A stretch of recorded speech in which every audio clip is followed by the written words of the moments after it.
Hello and welcome everyone. My name is Andrew Krauss. I co-founded inventRight with Stephen Key 21 years ago and have been coaching and mentoring inventors to license their products to big companies ever since. We've had students in over 65 countries. What we specialize in is licensing. So when you license your product, it's their money, it's their workforce, and it's their existing distribution. So you don't need to raise money. You don't need to go on Shark Tank. You get everything in one place. This big company has distribution in stores that you already want to be in. They have unlimited money and lines of credit for a product that sells well, so they won't run out of money. And they maybe have 30, 50, 80, 100 products. So you're going to plug your product in when you license your product to them or rent your idea to them.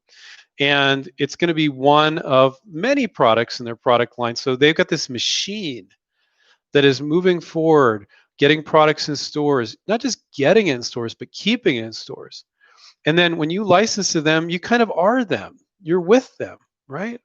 And so if they're in 30,000 stores, boom, you're in 30,000 stores. You know, they're going to try to get into the stores they want to get into. So that's what licensing is. We don't guide or coach people to start their own business, manufacture and sell their own products. We've had plenty of people come on board with us and become students of ours that have done that. Maybe they're doing it now. Maybe they're tremendously successful. They're like, oh, I know a big company could do way better than I could. Maybe they're moderately successful, and some people aren't very successful at all, but then they license it to a big company and they're doing much better. So, but we don't coach and mentor people to venture and sell the products themselves. We coach them to rent the idea, which is what licensing is, to a big company and receive royalties for every unit they sell. If you guys could type in yes that you can hear me, that would be great, so that I can just confirm I'm not talking out in the ozone, because occasionally the mic doesn't work. So I'm going to wait for somebody to type yes before I say anything else. So if a bunch of you could type in yes, you can hear me, that'd be great. There we go. Thank you, William. Thank you, Tanya, Michael, Hamill, Art, Corian, Melissa, and whoever else types. Thank you. Okay, good. So I don't know, it looks like the audience is a little bit thinner than it normally is, quite a bit.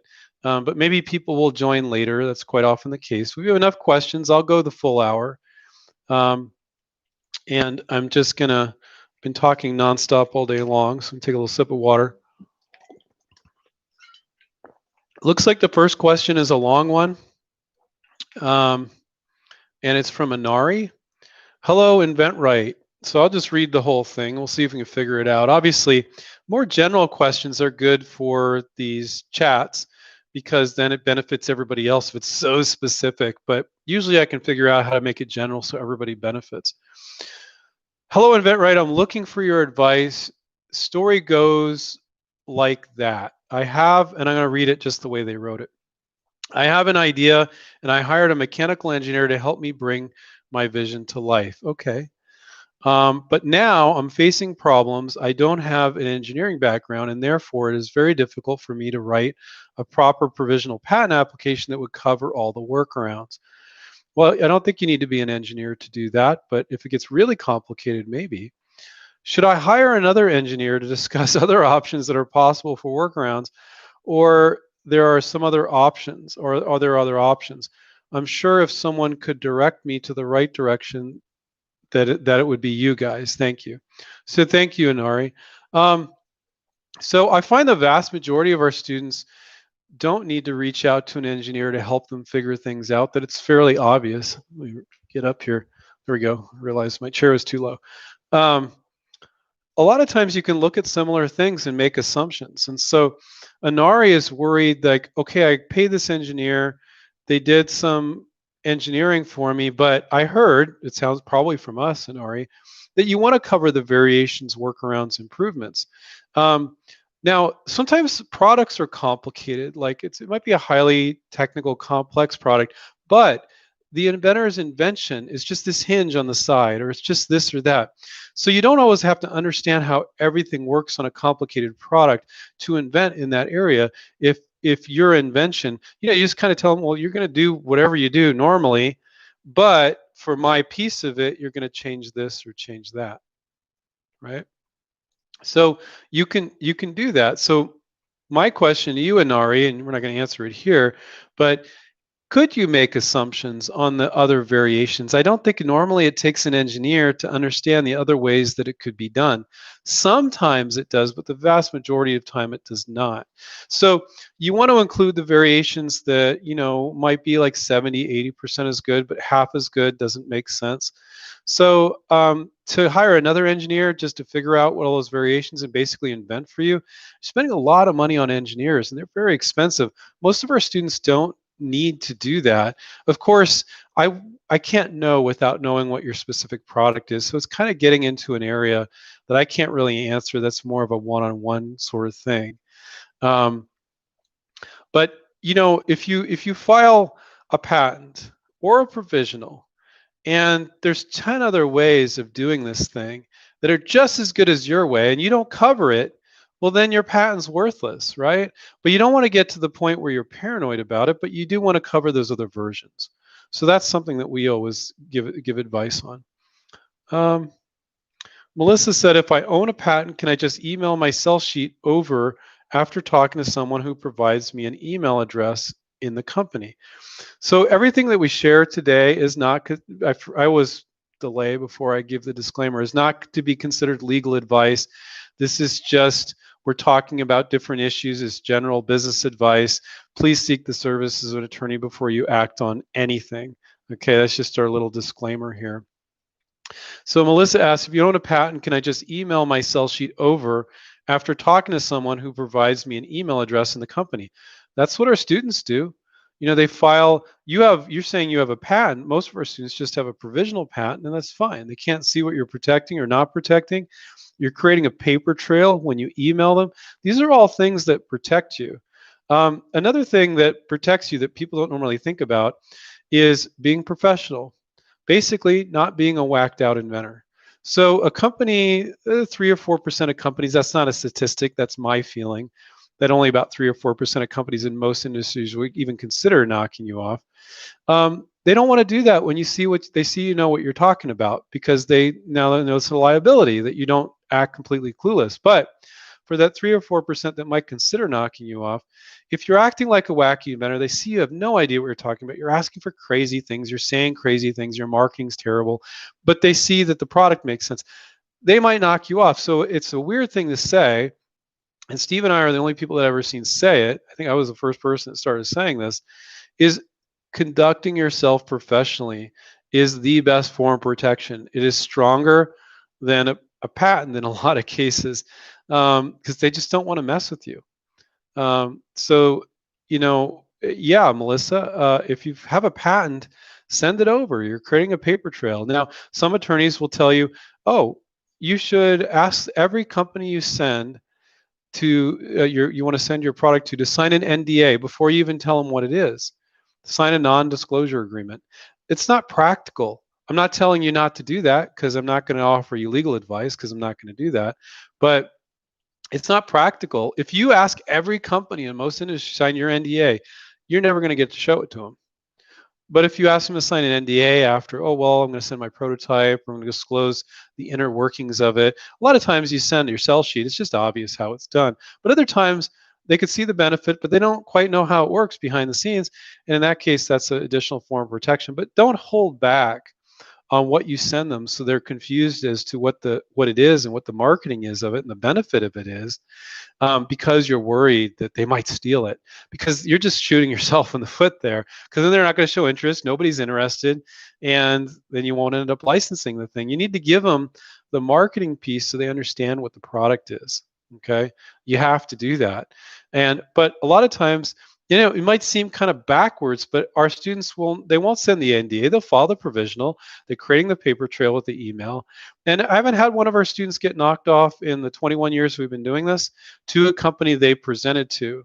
It will happen one day, but it hasn't happened to the best of my knowledge yet. So that's the norm. Most inventors rip themselves out of their own fears, rip themselves off out of their own fears. It's not companies ripping them off. Do inventors get ripped off sometimes? Yeah, I've seen it happen. And most of the time when I talk to them, they're acting a little wacky. I'm not saying that's like the fault of the inventor. It's not. It's unethical for a company to take somebody's idea and run with it. But I just don't see it happening to people that conduct themselves professionally. So going back to my other point. So yeah, I can't, I'm not telling you not to send an NDA, Melissa, but it's just not practical, real world business advice. File your provisional patent. In your case, if you filed a patent, okay. And start reaching out to companies. That's what we teach our students.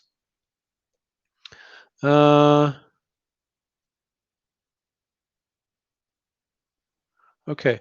Spence says, hi, hello, Andrew. Hope you're well. UK based and have UK based, man. Was it like 11 for you right now? Thank you. That's very flattering. You stayed up till past midnight to hear me ramble. I'm UK based and have an idea detailed on paper. I'd like to license it, but a patent lawyer said I can't license an idea. I thought I could, so am I missing something? Spence, if you could type in what they're saying you can't do. Are they saying it's not patentable? Why would a patent attorney tell you can't license? Oh, so what you're saying, you can't license an idea, right? So first off, don't listen to patent attorneys that have never licensed anything, which is probably 99.9% of them. They don't understand. Our students license stuff all the time with just a provisional patent, and quite often the company's like, we don't care about patent, we'll license it. We'll do a license. You can do a licensing deal.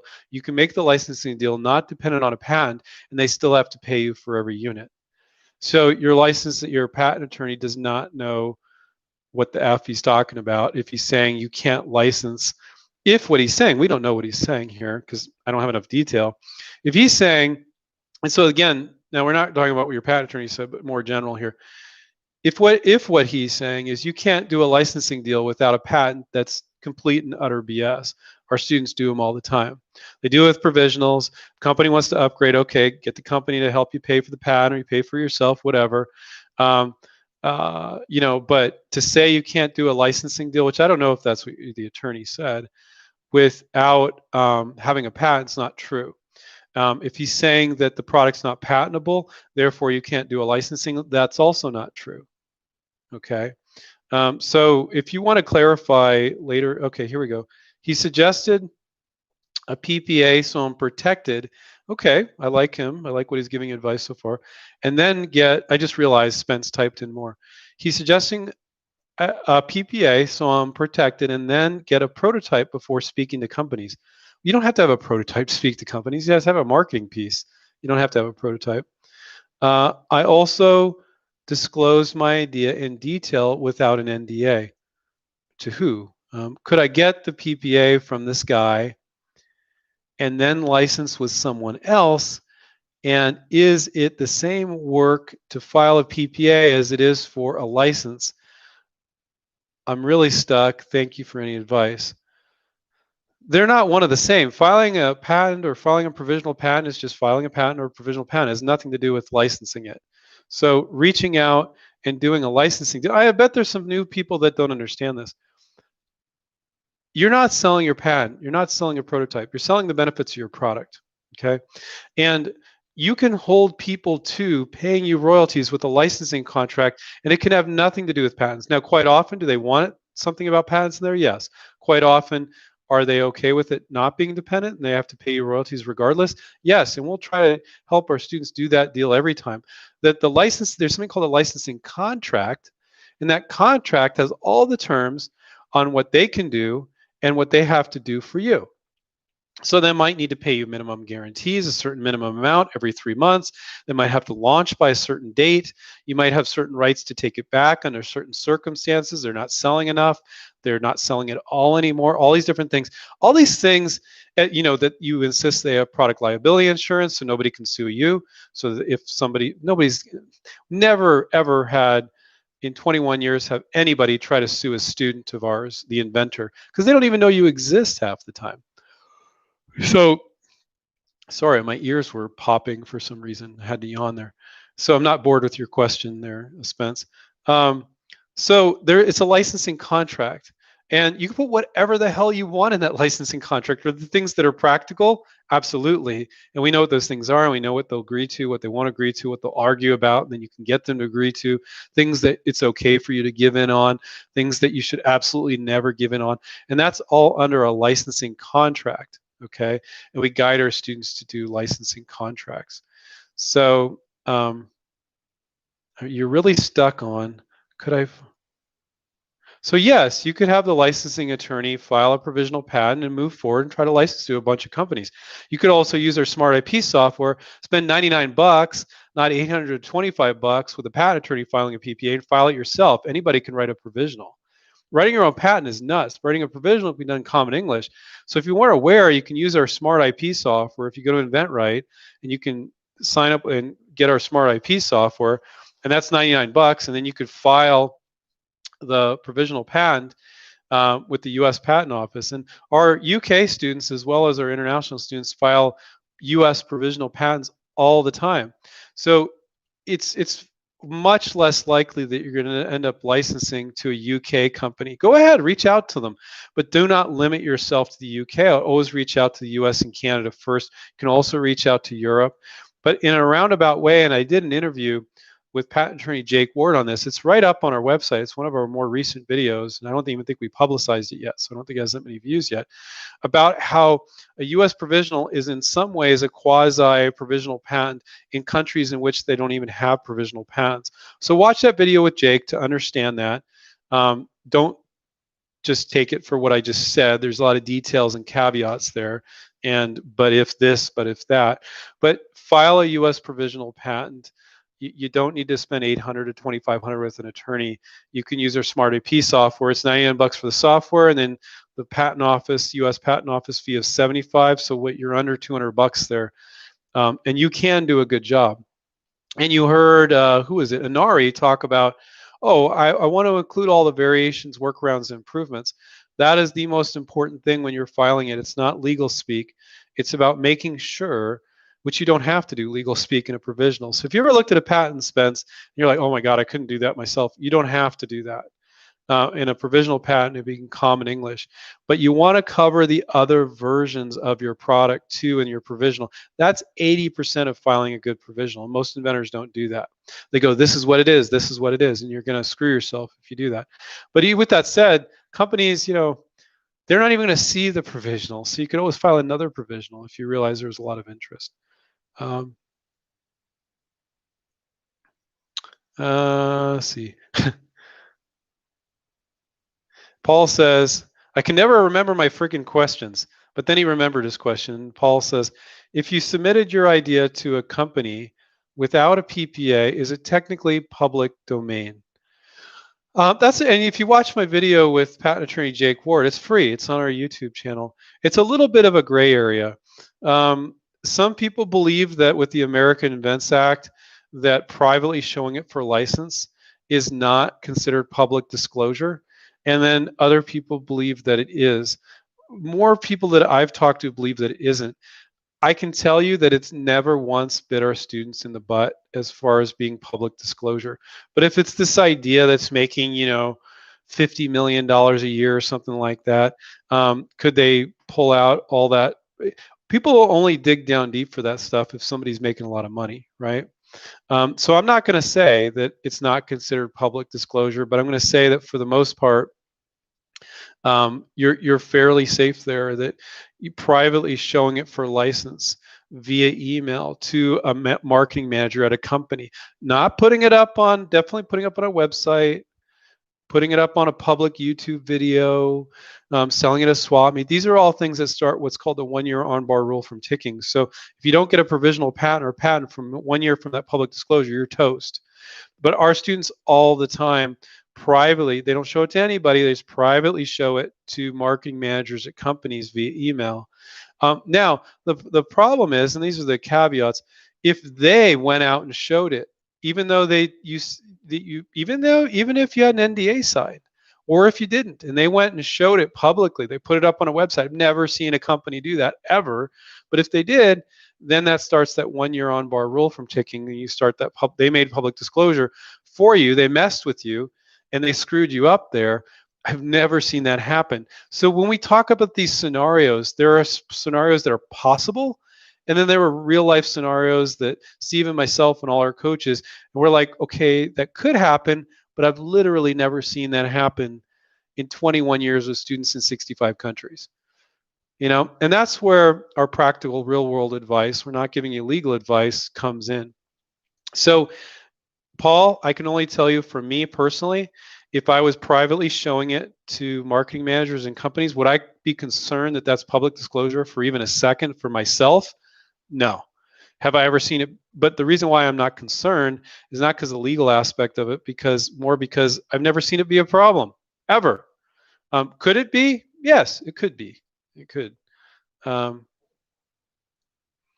let's see.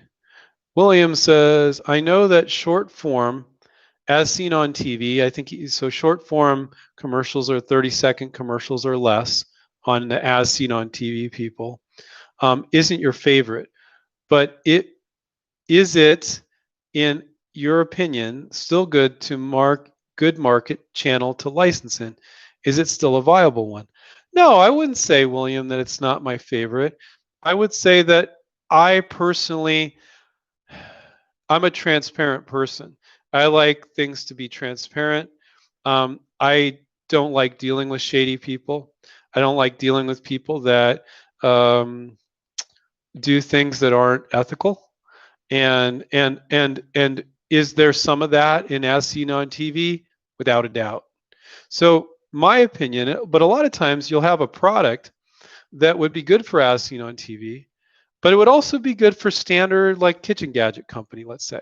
But you go, oh, I could see this being very illustrative. Like on the right video, people could see how this spatula works amazing, or this pan doesn't stick. And I should contact the as seen on TV companies. But wow, I could also just contact companies making standard consumer products selling in Walmart and Target that aren't doing the TV advertising, the infomercial type thing. So I wouldn't hesitate to reach out to the as seen on TV guys as well as the regular guys. I think it's a viable one. I think it's a perfectly viable one. But the reason why you may feel like I don't like it is it has a get rich quick vibe. I don't like get rich quick. We're always talking to our inventors, our fans, whether it's something like this or students. This is going to take time. Even if you did a deal today, let's say you signed the deal today, it's going to take them 3 to 9 months to put it into production. It's going to take, you guys got to be in the stores for 3 months before you get your first royalty check. So it's almost always over a year before you start to see royalties, because you don't want to top load the deal. Asking for a bunch of money up front, best way to kill a deal. So we're always talking about, this is a longer play. This isn't like I'm going to make $1 million overnight. Yes, all of the work is on them. It's their money, it's their workforce, it's their existing distribution, but then you need to be patient for them to plug it in. But DRTV companies can launch products faster, and you can make money very fast in a short period of time. And more than likely, if you're going to make money in DRTV, you're going to make a lot of money or no money at all, usually. And it can happen in a very short window of time. So is it realistic to make a lot of money very fast in DRTV? Yes. Do I think that some people in the DRTV industry are unethical? Yes, it's a fact. Do I think that if you're going to work in DRTV and infomercials, you need to accept that? If you're a paranoid inventor and you're new to this and you're just so worried everybody's going to steal with you, do not send to DRTV, because it's the one industry where it can happen, where they can take it from you. And they do, and they have been known to do that, some companies. Not mentioning any companies in particular. I mean, there's a lot of case studies I could show you. So if you're very timid, but if you're like, Andrew, I'm okay with that risk, I realize that it could happen. Now, I've never seen it happen to one of our students. I don't know one of our students that have had a DRTV company take their idea. So that goes back to conducting yourself professionally. If you're doing that, even with the DRTV companies, it makes a difference. If they might have messed with you, they might not. So I'm not negative on DRTV. I just think that you need to understand what you're getting yourself into. It's a higher chance of likelihood that they'll take it and not pay you. It's a higher likelihood. I think it's still a fairly low likelihood. I think you need to be able to assume some risk. I think sometimes the inventors that want to do that industry are a little in the get rich quick thing too. But if that's what you want, that's fine. Go for it. But you have to also realize, and this is on a side note, a lot of times if you had a kitchen gadget, I'm just using that as an example. Yeah, it might be very great on a look great on a video, and DRTV might love it. But if they're not interested, show it to the standard consumer product companies. Or if you're a little timid about showing your kitchen gadget or whatever other kind of DRTV product, that you think might also be good for standard consumer product companies, just show it to them and don't show it to DRTV if you're worried they're going to take it. Now, sometimes you don't have a choice. If a product isn't going to make sense without somebody having seen the ad, that's a DRTV product. You're never going to change that. If somebody can't look at the packaging or the product in the store and they're just scratching their head, you have to realize a lot of DRTV products, people would never buy them if they hadn't saw the commercial. If they'd see it in the store and go, what is that? But they see it in the store and they're like, oh, I saw that on TV. I know exactly what that is because there was a little 30-second ad showing it, right? Or online or wherever. So some products, no matter what you do, without the video, they're not going to get it. And that's not a good store product. Now, some products are both. They might see the packaging and they see the marketing and they're like, people are like, oh yeah, I get what that is. So anyway, rambled too long on that. But yeah, it's a viable industry. There's nothing wrong with submitting that industry. You just have to realize that you're taking a risk that you're not taking with almost any other industry because they're a little get rich quick. They've been known to take people's ideas. They just have. And you just need to be aware of that. So let's see. Hamill says, Hamill Design, I'm assuming your last name's Hamill. If I have a packaging innovation, would I try to license with the manufacturer of the bottle or package or the company who puts the name out there with the actual product? Without looking at it, I can't say for sure, but quite often it's the manufacturer that makes the bottle that it goes in. And that's not all bad because let's say it's a new type of bottle for vitamins, okay? And that you can license to a manufacturer that does packaging of vitamins for other manufacturers, a contract packager, if you will. And so you license to them and they could be actually selling your new packaging innovation to 10, 20 other companies. So it really depends, Hamill, but quite often you're going to be licensing to the manufacturer of the packaging equipment or the contract packager that is going to then kind of sub-license in a way to the manufacturer that's going to use it. But could it be to a particular company? Yes, it could be as well. God, my headset, I hope my headset doesn't die. My headset's beeping at me. And if that dies with YouTube, you can't change your input. So I'm just going to listen to it beep for the next 30 minutes, but it will not last for 30 minutes. So we'll probably just go for another 15 minutes and I'll just listen to it beeping. There's no way to change the input. Although let me click on edit and see. I see they have an edit button there now. Let me see if I can change the input. Yeah, because my battery on my headset's running down. I don't see where I can change the input live. I'd have to start a whole nother live chat. Let's see. I can't believe that YouTube doesn't let you change your input, your microphone input. I just noticed they had a new edit button that I'd never seen there before. Yeah, it doesn't look like I can change it. So we'll just talk until my headset dies and then I'll just wave to you guys because I'll be off. Let's see, unless I can change it here. No, there's no way to change it. So let me click on this button here. Nope. No. So I'll just keep talking and I'll listen to this incessant beeping while I'm talking. I'll be back next Monday, guys. Sam says, my idea is similar for Hamill. Did you get a patent already? Yeah, when you have a packaging product, Steven, our other co-founder, he's a lot of experience with packaging.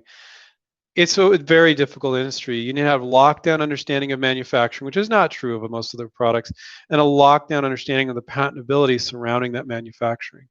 Definitely. So Sam and Hamill, packaging is very difficult, but huge, massive money if you can close a deal. Way harder to close a deal if you can close it. Huge deal. A lot of money involved. Let's see. TS said, can a fabric item be patentable? Absolutely, it can. It just needs to have some sort of functionality or utility to it. Um, Absolutely, it can be patentable. Like if it works a certain way, and if it's sewn a certain way. And what's great about sewn products is that um, with sewn products, it's very easy for them to get up and running. There's not a bunch of tooling costs and stuff. Those are fantastic. But products don't have to be patentable to be licensable. Companies license stuff all the time that aren't patentable. They're questionable whether it's patentable or not. But our students always file a provisional patent. Gives you that perceived protection. Okay, patent pending status, right? But yeah, sewn products are fantastic.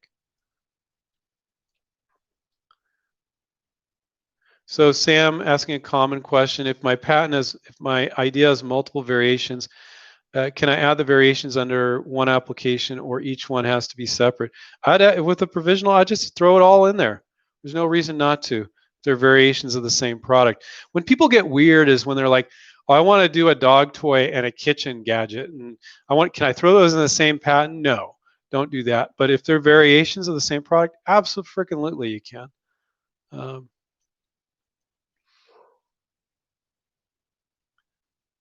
Okay, Waleed. Hi, Andrew. In communicating with multinational companies, which are not of U.S. origin, like Samsung, which is better to contact the business development or the U.S. or Korean headquarters? Always contact the U.S. side of the company. And I don't see Samsung as a foreign company. They're so big in the U.S. It's the same as them being a U.S. company. There's no difference, if you ask me, because they have to comply with all the U.S. laws just the same. So I would contact the U.S. office, definitely, definitely, definitely.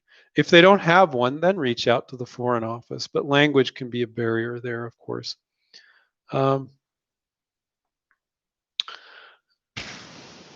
D DST Fitmom is your handle. Should a term sheet be signed by both parties, or is it just the checklist for the inventor only? A term sheet is pre-contract, where it goes back and forth as general deal points, and there's nothing to sign. So it's just going back and forth to seeing if you agree upon it. Then it later gets turned into a contract with many more details to it. So it doesn't get signed. So it's not for the inventor only. It's a email usually that goes back and forth. It could be a Word document attached to email with the general terms. So that's what that is.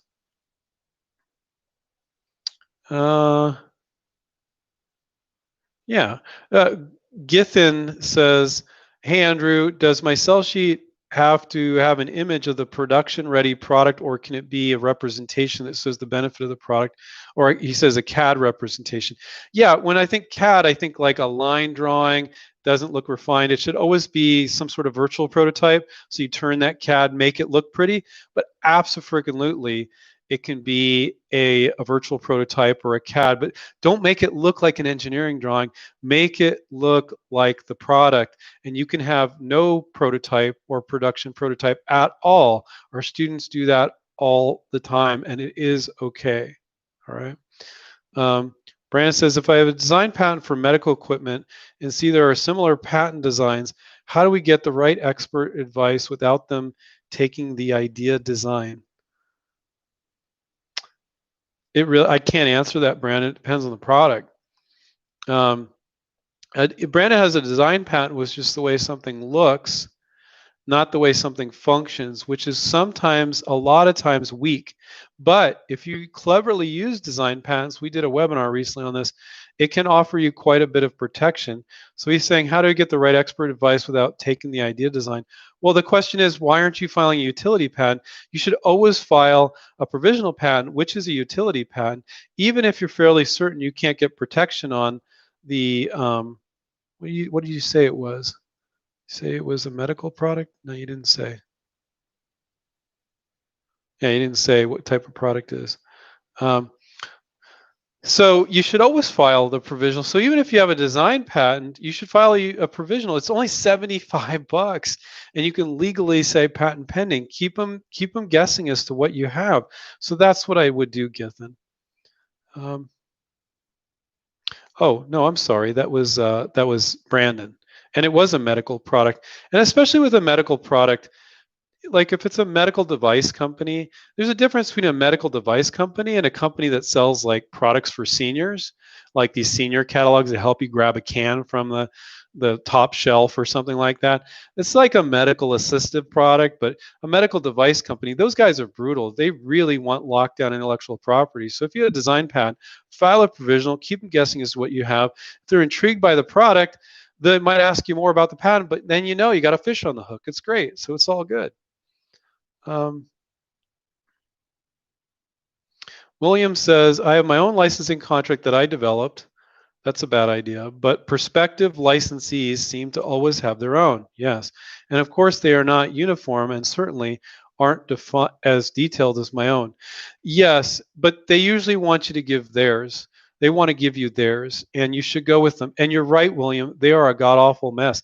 Sometimes you have, and I just want to remind you guys, if if you can't hear anymore, it just said no audio because it will mean my headset died.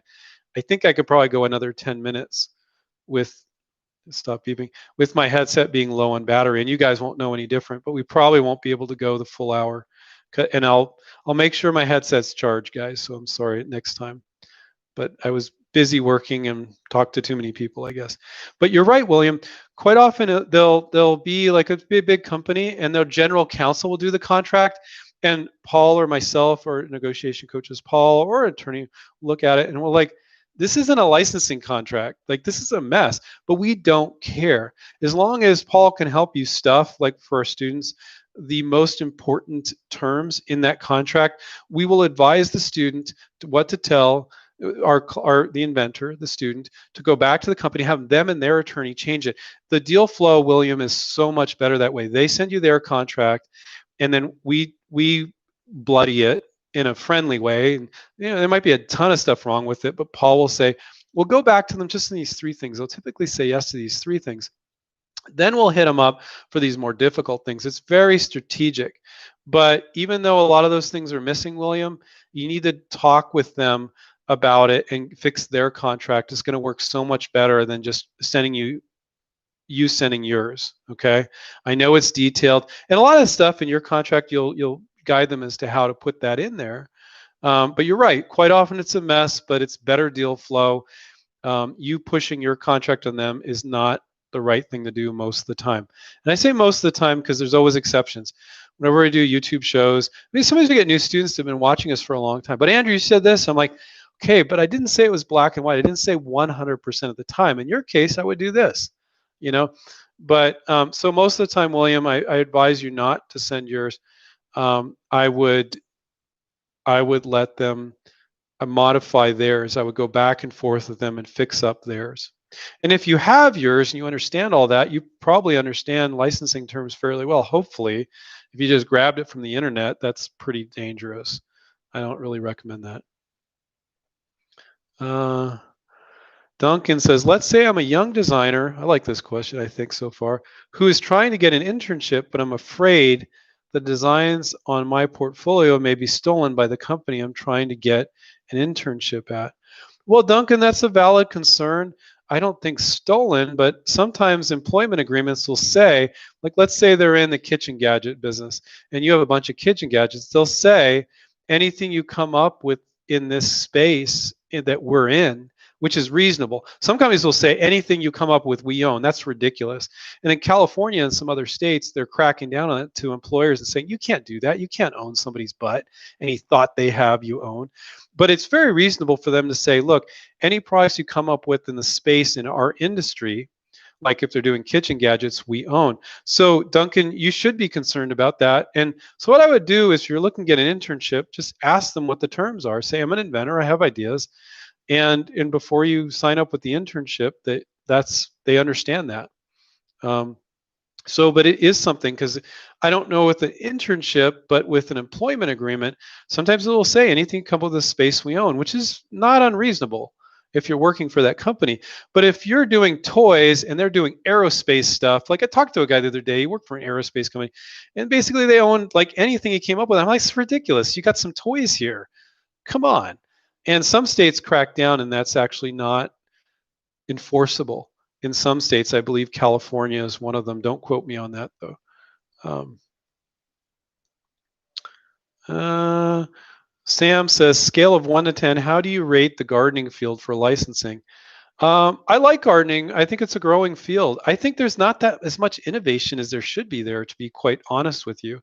Um, a lot of people are getting older, baby boomers and others getting older, and people garden when they get older. So gardening, and I guarantee you that gardening has gotten bigger during COVID too. And COVID's not going to be around forever, but people getting older is going to be around for quite some time. I think it's a great category.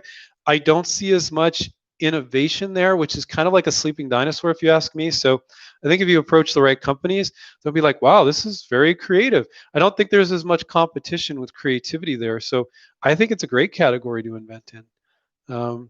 It kind of makes you wonder, like, why aren't they innovating more? And there is some innovative stuff in gardening, don't get me wrong. But whenever I go to the gardening section of the hardware show, I always look around and I go, it's a lot of decorative stuff with gardening.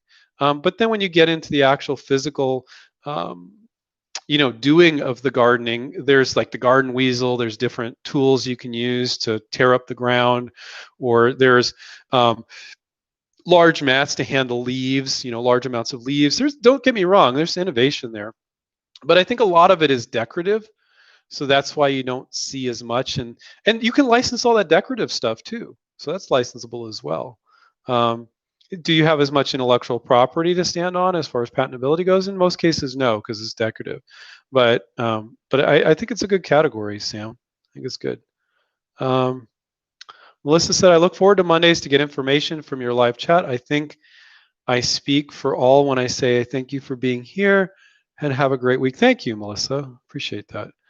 Um, Brandon gave some more explanation. It's a medical device similar out there, but mine is going to have a screw in clip attached to the product that all the current products don't have. Okay. Um, Mine is almost the same, but looking to have a screw clip in place of the device.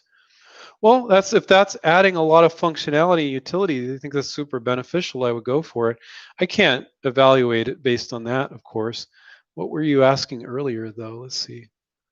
Um, yeah, it's hard because we don't want anybody disclosing anything in these chats. If I didn't give that disclaimer earlier, don't disclose anything about your invention. Um, Okay, Waleed, hi Andrew. Which is better, to communicate with the marketing manager or the business development manager? Either or both. I would say both. Those are both good titles. I like both those titles. If you're on LinkedIn, I would reach out to both of them, see who gets back to you. It's like a shotgun blast. You get out to everybody. Now, once you get that person in the company that is helping you, do not stab them in the back and go around their back, go to somebody else. If they're helping you, be respectful. But until that point that they're helping you, you can reach out to a ton of people in the same company. That's perfectly fine.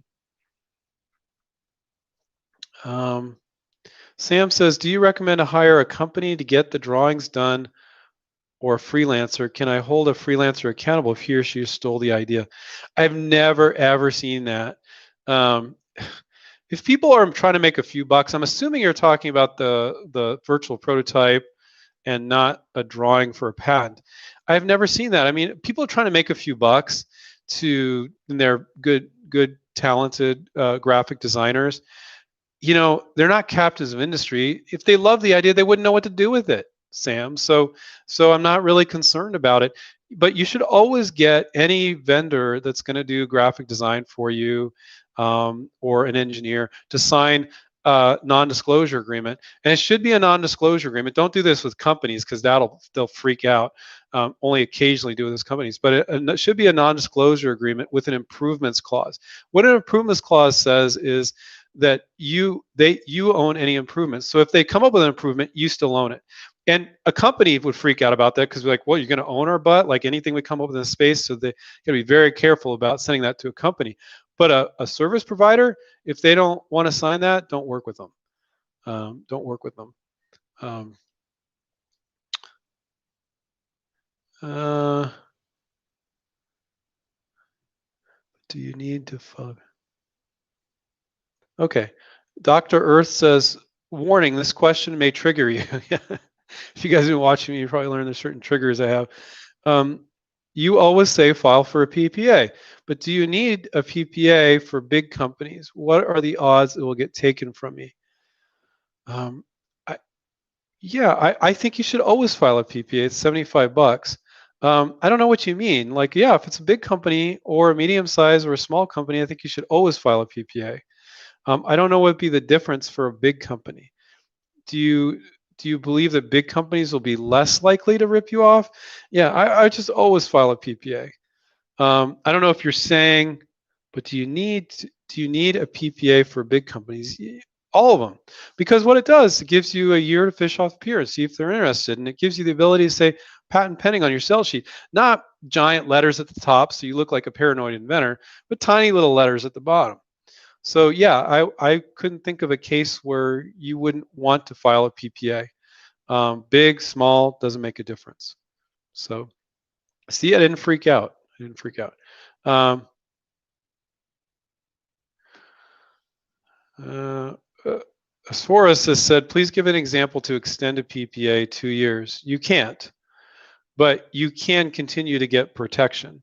So when you file a provisional, the only way to preserve that filing date is to file a full non-provisional patent and then reference the provisional to get that date. If the year runs out the provisional, you don't file a full utility patent, you lose that date. Now, what a lot of patent attorneys don't tell you, if you haven't made public disclosure, you could file that provisional again. So let's say I filed a provisional and it ran out last week. I could file another provisional today. They're not connected. Provisionals are never connected in any way, shape, or form. The only way they're connected is you file multiple, then you file a full utility and reference them all. But you can't extend the provisional. So if you file a provisional, let's say mine expired a week ago, I can file that same provisional again today if I hadn't made public disclosure. And if you don't know what public disclosure is, look it up, and get a year from today. Okay? So you can't there is no way I know of to take a provisional and make it last longer than a year, but you can file it again and get new protection from a new date. And yes, if somebody came up with it in that period of time, that's an issue. But I've never, and these are one of those things that, oh, it could be an issue. I've never had it happen to one of our students. Could it happen? Yes. Have I ever seen it happen? No. Is it worth spending $10,000 on a patent instead of 75 on another provisional to risk that during that period of time somebody else came up with it? To me, the vast majority of the time, it's better to file another provisional. But that is not legal advice. So you are taking a risk there, but it's a very calculated risk. You know, most industries are pretty cool. Now, I'll give you a scenario where I might be a little more uncomfortable with that. If it's a packaging product, packaging companies are brutal. You know, you need to have lockdown intellectual property. If you start showing it to them and then you let it lapse and you file another one, that might be an issue. But I haven't seen it be an issue there too. I've seen Stephen do it with his stuff, and he's pretty knowledgeable. Stephen, our other co-founder. Um, I'm surprised my headset has lasted literally 20 minutes with it beeping me. You guys can't hear it, saying that the battery is low, and you guys can still hear me. But if you guys can't hear me anymore, type no audio, and we're just going to call it a day. We're only 10 minutes from winding up anyway. And I'll make sure my battery is better charged next time.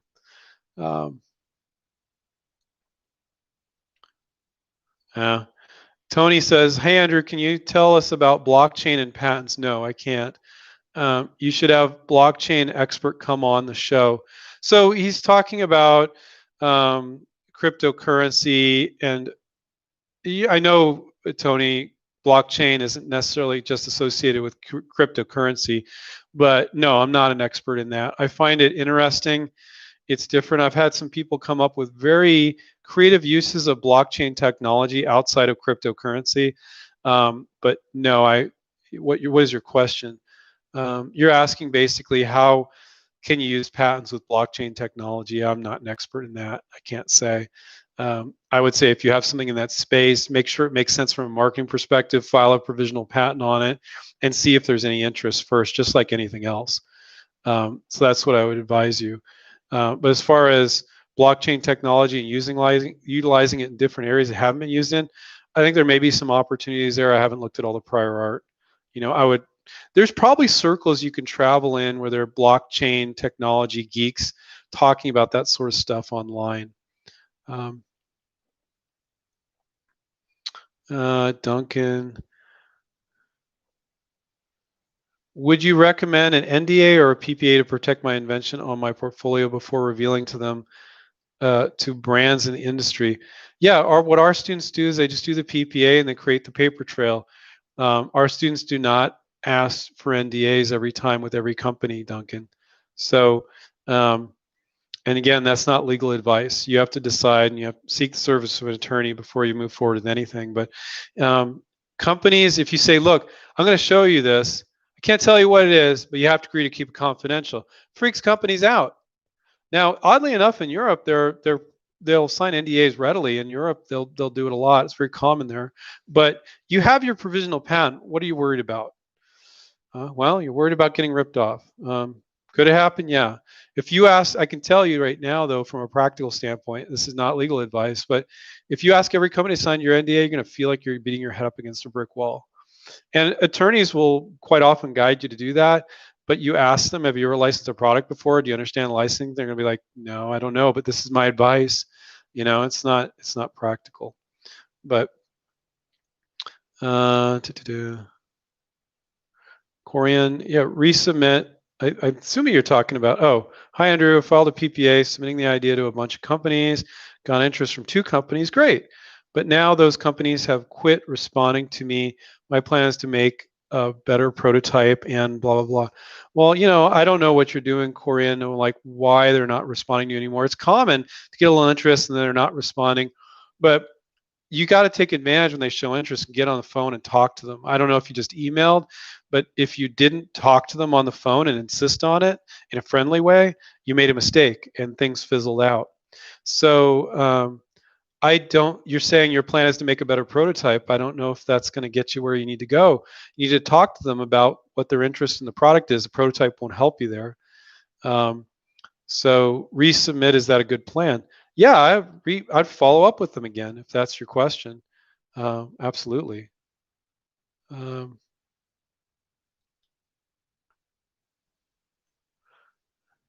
I like this question. Stiv says, and we're going to wrap up in a few minutes here. Hi, Andrew. What is the chance to license to a mega company? That's why I always call them, right? Like Amazon or Google. Next to nothing. But here, this isn't discouraging. I could count on 2 hands the companies that are next to impossible to license to, like a Procter & Gamble, a 3M, Google, Apple. Now, whenever people go, well, I want to license to Google and Apple, Andrew, and I look at their product, I'm like, I'm looking at your product. You have like 20 other companies you can license to. Why are you obsessed with Google and Apple? Google and Apple are more likely to buy out a smaller company that you've licensed to than you are to license directly to them. They're so big, they're so afraid of all the liability. But 9 times out of 10, when I look at people and they say they want to license to those types of companies, we can figure out other companies they can license to that are either in a roundabout way being used by those companies or being used in a different way. And without getting into a specific product, I know it's not really making a lot of sense, Scott, but or Stiv, that was Stiv. But I'm not excited about it. And if you said, oh, my only potential licensee is Google, my only one is Apple, I would look at it, and if I'm like, oh, you're right, I would say don't bother. That's what I would say. You can think really big when you're licensing, because you're licensing this big company. It's their money, it's their workforce, and it's their distribution. So to think like you could sell, it depends on the product, 5,000, 50,000, 500,000 units a year, 2 million units a year, it depends on the product, is not craziness. You're not delusional, because these big companies can do that sort of thing.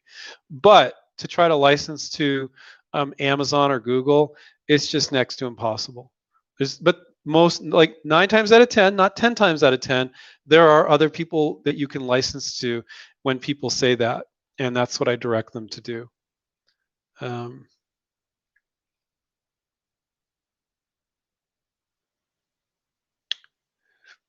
Hamill says,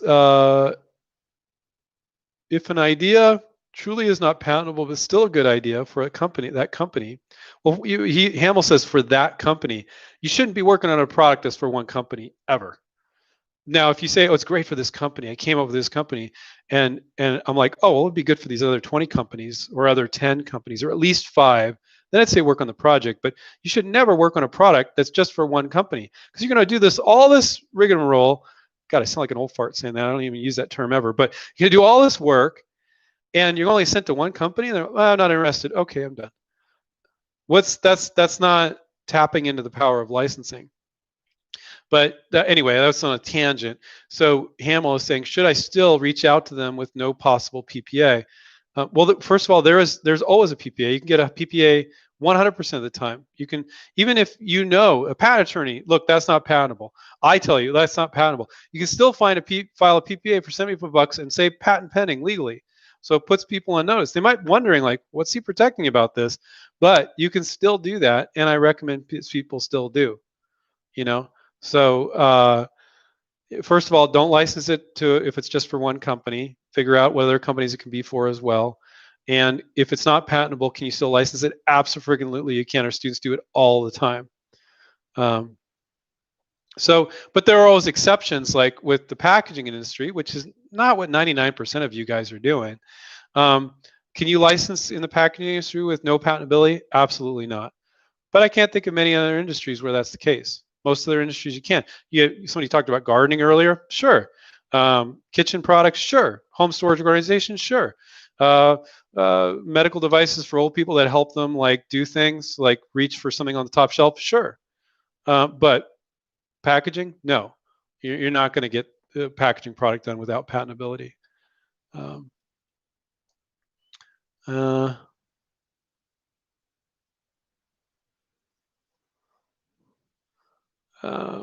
Okay. Corvette, man, is it possible to have a paid 15-minute conversation with you or Steven? Well, first of all, you never get anything done in 15 minutes with an inventor, ever. So, no 15-minute convo. I have a similar issue that Steven had with his spin label. Okay. Steven sold that whole portfolio, so it has nothing to do with the spin label. I don't know. I mean, why don't you book an appointment with me? Call the main number and book an appointment with me. And if you're sincerely interested in talking about coaching or mentoring, I can take a look at what your issue is and I can tell you if we can coach and mentor you through it. Be happy to do that. So just call the main number and say, "Oh, it was Andrew's chat," and he said I could reach out to him to see if it's something that inventRight can help with.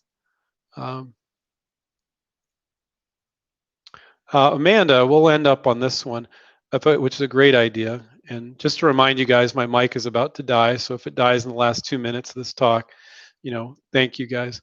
If a company expresses interest in your product, how soon should you start discussing a licensing deal? How many presentations or meetings, we don't give presentations, should we expect to have before serious talks begin? So you jump on the phone immediately. You try to schedule a phone call right away. And on average, we found over the last 21 years is 3 months. Could be shorter, could be a month and a half, 2 months, could be 4 months, but the average is 3. And that's the entire time. So from initial interest to signing. And of course, there's tons of variation, guys. I couldn't ever quote the specific, but Amanda, there's a lot of variation there. So it's like a phone call, 4 or 5 emails, another phone call, 3 or 4 emails. And quite often it's not, they need to get some quotes in China, maybe if they're getting it made in China. And that takes them 3 weeks because that's how long it took them to get back. Or, well, we got to talk to Sally and she's not back from vacation for a week. Or we're having a meeting with marketing and engineering and different folks, and that's not happening for 2 weeks. There's reasons for this delay, and they need to think on things. And then there's the debate about the different terms. It's not like you get interest and you're in a negotiation. In my opinion, you're in a negotiation, but you need to talk about the product, their concerns, and address all those things. You don't start talking about the contract right away.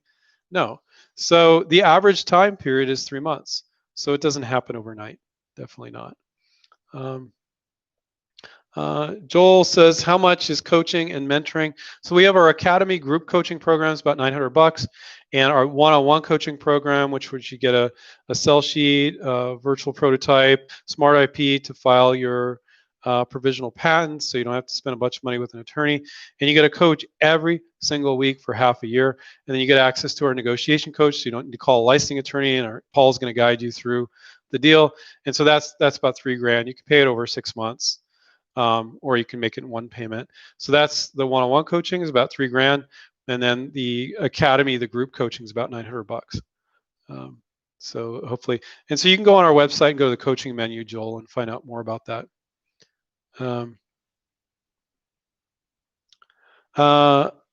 One last question. I can't help but to help you guys. I am worried that if I show or share my product improvement, I will be cut out of the deal, and ways to protect me without a PPA. Well, you usually always file a PPA before you show to a company, and then hear them out on what they perceive the problem to be. And before you share the solution, file a second PPA for another $75. That's the solution. So I don't think it's something you should have to worry about. There you go. So I managed to go the whole time without my mic dying, so that was cool. I want to remind you guys to take care and keep inventing. And I hope that you guys can make this a really great 2021. For the vast majority of you, inventing, this is part of who you are. So put the time in, put the work in, do the boring business stuff that we teach you guys to do, because you will never license a product unless you do the stuff that inventRight teaches you. Whether you're watching a YouTube channel or reading our books or become a student of ours, you've got to do the boring business side. You can't just be a good inventor with your ideas. You have to be good at pushing it out to companies, because otherwise you're just like the artist in their garage just doing these beautiful paintings, but they never make an attempt to sell it. What's the point? And so you guys are product artists. You're creating beautiful, cool stuff that people can experience. But if you don't push it out, it can never get licensed. Nobody will see it in the stores and nobody will use it. But if you push it out, things can happen. And that's what we're all about. So I remind you guys, take care, keep inventing, and we'll catch up with you next time. See you guys. Bye.